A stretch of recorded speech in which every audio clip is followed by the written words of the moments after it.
بسم اللہ الرحمن الرحیم عن عبد اللہ ان رسول اللہ صلی اللہ علیہ وسلم قال كنت نهيتكم عن زيارة القبور فزوروها فإنها تزهد في الدنيا وتذكر الآخرة۔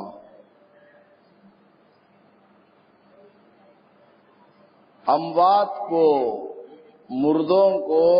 قبرستان میں دفن کرنے کے بعد، دعا کرنے کے بعد وہاں سے ہم لوگ آ جاتے ہیں،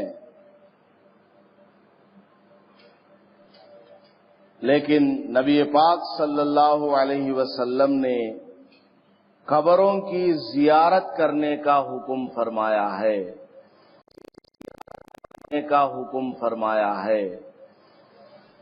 صرف مردوں کو دفن کر کے آ نہیں جانا ہے،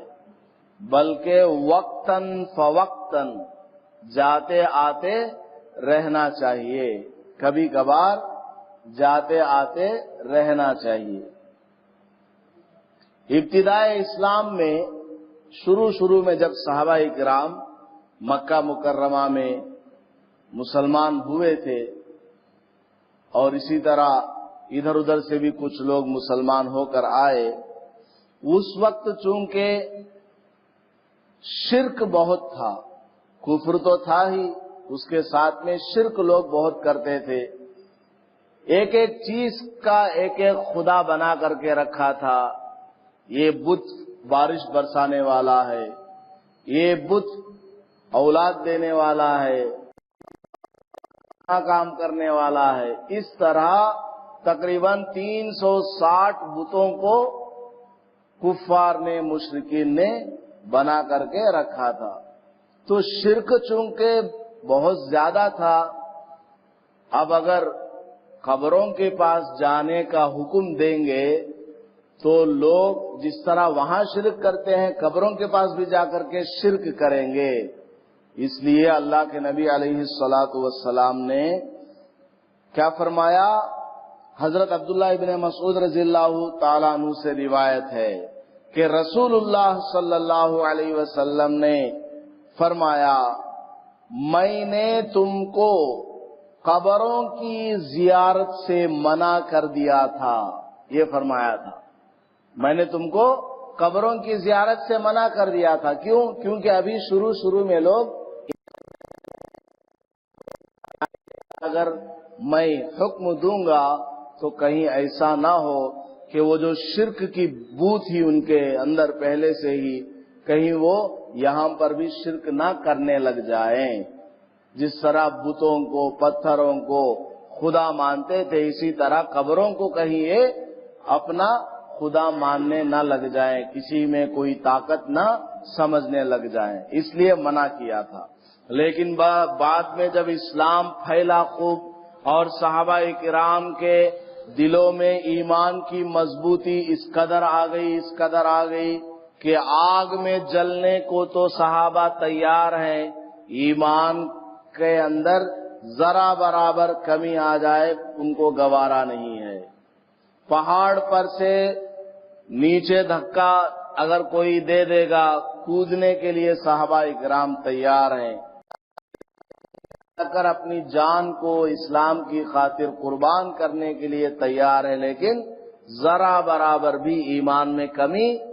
آنے دینا ان کو پسند نہیں ہے۔ جب اتنا ان کا ایمان راسخ ہو گیا، پختہ ہو گیا، تو پھر اللہ کے نبی علیہ الصلاۃ والسلام نے کیا فرمایا؟ فَزُورُوهَا، اب میں اجازت دیتا ہوں کہ تم قبروں کی زیارت کر لیا کرو۔ ایک گھر میں ہمارا بچہ ہے، آپ کو ایک چھوٹا مثال دیتا ہوں۔ گھر میں بچہ ہے، اس کو بیماری ہے، اب ہم کیا کرتے ہیں؟ اس کو بیماری ہونے کی وجہ سے روکتے ہیں کہ تم یہ مت کھاؤ، یہ تیل کی چیز ہے، یہ ہارڈ سالڈ آئٹم ہے، یہ ہضم نہیں ہوگا، تم لائٹ فوڈ کھاؤ، اڈلی دہی کھانا کھا لو۔ ہوتا ہے کہ نہیں ہوتا ہے؟ جب بچہ تندرست ہو جائے، صحت مند ہو جائے، ہٹا کٹا بن جائے، تو اب کیا کہیں گے؟ چلو تم بوٹی کھاؤ، چکن کھاؤ، مٹن کھاؤ، سب چیز کی اجازت دے دی جاتی ہے۔ ایسے ہی صحابہ کرام، ابتدائی اسلام تھا، ابھی اور علم کی کمی ہے، ابھی اللہ کی توحید پر محنت کرنی ہے، اس لیے ابتدائی اسلام میں حضور صلی اللہ علیہ وسلم نے قبروں کے پاس جانے سے منع کر دیا، لیکن بعد میں جب دیکھا کہ ایمان کے اندر پختگی ہے، قبر کے سامنے چاہے کتنے ہی بڑے صحابی کی قبر نہ ہو، کھڑے ہو کر بھی ان کا دھیان اللہ کی طرف ہی جائے گا، کتنی ہی پریشانی کیوں نہ ہو۔ آج مسلمان کی حالت یہ ہے، وہ نماز تو پڑھتا نہیں ہے، جب کوئی تکلیف آئے، عام دنوں میں تو پڑھتا نہیں، پھر بھی نہیں پڑھتا ہے، حالانکہ اللہ نے قرآن میں فرمایا یا ایھا الذین آمنوا، اے ایمان والوں، استعینوا بالصبر والصلاۃ، جب تمہیں کوئی تکلیف آئے، کوئی پریشانی آئے تو صبر کرو، سب سے پہلے صبر کرو اور نماز پڑھو، صبر اور نماز کے ذریعے تم اللہ سے مدد حاصل کرو، ان اللہ مع الصابرین، اللہ تعالیٰ صبر کرنے والوں کے ساتھ ہے۔ لیکن لوگ نماز نہیں پڑھتے ہیں، عورتیں خصوصاً بالکل بھی نماز نہیں پڑھتی ہیں، کوئی تکلیف آ گئی فوراً کسی قبر کے پاس چلے جائیں گے۔ وہ اللہ کہاں چلا گیا بھائی، جس نے تم کو اتنے سال پالا پوسا، جس نے تم کو ماں کے پیٹ سے جنم دیا ہے، تم کو دنیا سے، ماں کے پیٹ سے دنیا کے پیٹ میں، جس نے تمہارے ماں باپ کو پیدا کیا، ان کے ماں باپ کو پیدا کیا، جس نے تم کو آنکھ دیا، زبان دیا، جن پیر سے چل کر تم فلاں قبر کے پاس جا رہی ہو، وہ پیر بھی اللہ کے بنائے ہوئے ہیں، ایک ایک سانس اللہ کا بنایا ہوا ہے، وہ کہاں چلا گیا؟ کیا اس کی طاقت میں کچھ کمی آ گئی ہے؟ کیا اس کے خزانے میں کچھ کمی آ گئی ہے؟ تم کیا کیا کہتی ہوئی جا رہی ہو اللہ کو؟ اللہ کا دروازہ چھوڑ کر، اللہ کے سامنے سر جھکانا چھوڑ کر قبر کے پاس جا رہی ہے، مرد بھی عورت بھی سب جا رہے ہیں، وہاں پر جا کر قبر والوں سے مانگتے ہیں کہ ہم کو اولاد چاہیے، ہم کو مال چاہیے، فلاں مصیبت ہے اس کو دور کرنا ہے، نارل پھوڑ دیا، وہاں کوئی سانپ کا پٹا ہے تو اس میں دودھ بھی ڈال دیا، کام مسلمانوں نے اپنا لیا ہے،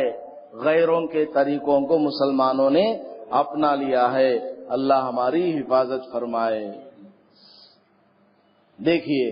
تو آپ صلی اللہ علیہ وسلم نے منع فرما دیا کہ قبروں کے پاس مت جاؤ، لیکن جب دیکھا کہ ان کا ایمان پختہ ہے، کتنے بڑے سے بڑے صحابی کی قبر کے پاس چلے جائیں، کتنی ہی تکلیف اور مصیبت کے وقت میں بھی چلے جائیں، ان کی نظر اللہ کی طرف ہی ہوگی، قبر والے کی طرف نہیں ہوگی۔ وہاں پر جا کر جو کرنا ہے وہ کر کے آئیں گے، فاتحہ پڑھنا ہے، دعا کرنا ہے، سورتیں پڑھنا ہے، ایصال ثواب کرنا ہے، جو وہاں کرنے کے کام ہے وہ تو کریں گے، جو ناجائز کام ہے ذرا برابر صحابہ کرام نہیں کریں گے۔ تو اس لیے حضور نے اجازت دے دی اور فائدہ بھی بتلایا، کیوں جانا ہے قبروں کے پاس، کیوں جاؤ گے اور کیوں آؤ گے، کیا فائدہ ہو گیا؟ فرمایا فَإِنَّهَا تُزَهِّدُ فِي الدُّنْيَا، اس لیے کہ قبروں کی زیارت سے دنیا کی بے رغبتی، وَتُذَكِّرُ الْآخِرَةَ، اور آخرت کی یاد اور فکر پیدا ہوتی ہے۔ قبروں کے پاس جائیں گے، قبرستان میں دیکھیں گے یہ میرا پڑوسی تھا، یہ مجھ سے زیادہ مالدار تھا، مجھ سے زیادہ طاقتور تھا اور مجھ سے کم عمر تھا، اب دیکھو یہ قبر میں چلا گیا، میں تو اس سے مال میں بھی کم ہوں، دولت میں بھی کم ہوں، عزت میں بھی کم ہوں، ہر چیز میں کم ہوں، مجھے بھی ایک دن یہاں آ جانا ہے، اب پتہ نہیں اس کے ساتھ یہاں پر کیا معاملہ ہونے والا۔ پاکستان میں اکیلا سویا ہوا ہے، سارے اس کے رشتہ دار، ماں باپ بیوی بچے سب گھروں میں، اب یہاں اس کا کوئی مددگار نہیں ہے، اس آدمی نے اگر نیک کام کیا تھا دنیا میں تو پھر وہی نیک کام اس کو وہاں کام آئے گا، ورنہ نہیں۔ تو اس طرح قبرستان جائیں گے تو ہم کو یاد آئے گی، ان تمام باتوں کی یاد آئے گی، ڈر پیدا ہوگا، دنیا سے بے رغبتی ہم کو پیدا ہوگی کہ یہ دنیا ختم ہونے والی ہے۔ یہ دیکھو کتنے ہزاروں آدمی یہاں پر سوئے ہوئے ہیں، بڑے بڑے بادشاہ بھی، بڑے بڑے لیڈر بھی، مرد بھی، عورت بھی، چھوٹے بھی، بڑے بھی، سب سوئے ہوئے ہیں۔ مجھے بھی یہاں پر جانا ہے، اور پتہ نہیں یہاں پر میرے لیے کیڑے مکوڑوں کا فیصلہ ہوا ہے یا جنت کی ہواؤں کا فیصلہ ہوا، کچھ معلوم نہیں۔ تو وہاں جانے سے ہمارا ایمان یہ فائدہ ہے۔ اس لیے نبی پاک صلی اللہ علیہ وسلم نے قبروں کی زیارت کرنے کا حکم دیا، اور ایصال ثواب کرنا ہے وہاں جا کر، کیونکہ اس نے دنیا میں جو نیک کام کیا تھا وہ تو اس کو ملے گا ہی، اب وہ قبر میں جا کر اس کو کچھ بھی نہیں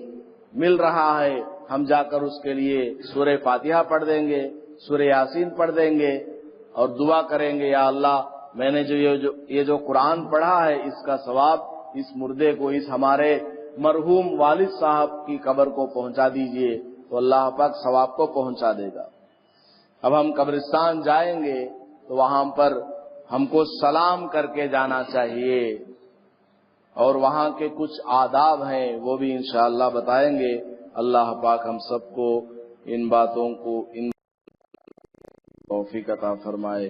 آمین واخر۔